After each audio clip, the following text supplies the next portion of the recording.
Hello everybody, it's Graham Harling from Triple H Partners. It's Wednesday following the budget that was brought down last night by the federal government, and we thought you might like a little update on a few of the things that we think have come out of that.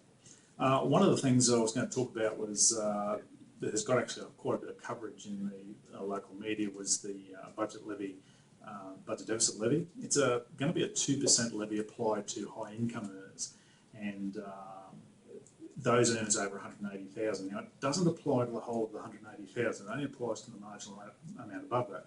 So, for example, if you earned 190,000, the 2% would apply to the $10,000 above that. So, in other words, $200.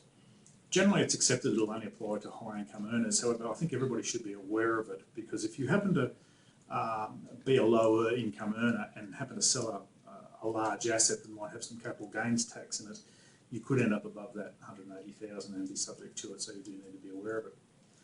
The second thing, again, that's been large in the media is the change to the age pension entitlement to 70. Now, you need to put that in some perspective, because the moves are already underway to have it moved to age 67.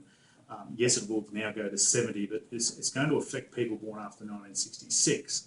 So if you're in your mid to late 40s now, the chances are it will affect you at that point in time. I don't see that as being an immediate issue, but certainly you may want to start making some plans for that. If you were planning to, say, retire at 65, you may need some extra funds now to be able to carry it through to 70, so you need to keep that in mind. The second thing that hasn't quite got so much coverage is the fact that increases in the age pension are going to be linked now to CPI, in other words, the rate of inflation. At the moment, they're currently linked the higher of the wage cost index or the inflation rate at CPI.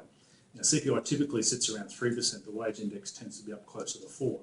Again, while that's not a huge issue immediately, over a long term and over a number of years, that's going to make quite a difference to government expenditure, so hence the change. The third area is in relation to superannuation.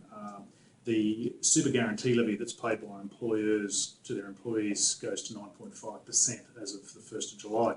Now, that's been frozen by the government for 4 years. Now, again, steps are underway to have that rise to 12% by 2019. That's now going to push that out to 2022-23. So, again, that's going to have an impact for employers. The other issue in relation to superannuation, I think, is a fantastic one, which is the ability now for people who go over the non-concessional caps in super. Previously, they were hit with a hefty 46.5 cents in the dollar tax on that amount. Well, that's going to be removed.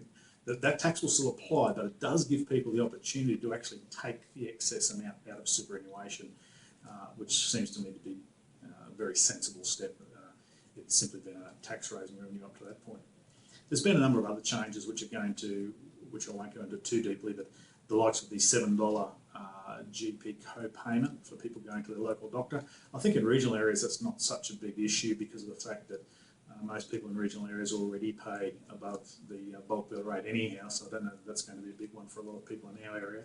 A couple of others, changes to the family tax benefit A and B, some changes to the Medicare levy, and one other that might raise a bit of interest among employers is there's an introduction of a $10,000 subsidy for those employers who employ people over 50 years of age.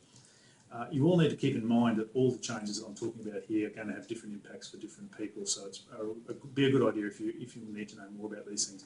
Contact any one of the partners here at HHH, whether it be Frank, Faye, Bryony, Scott, Matt and myself, and hopefully we can elaborate a bit further how it specifically applies to you. I hope you've found this of use to. If you do, feel free to pass it on to any friends or colleagues. Other than that, I look forward to talking to you again at our next date. Thanks very much. Bye.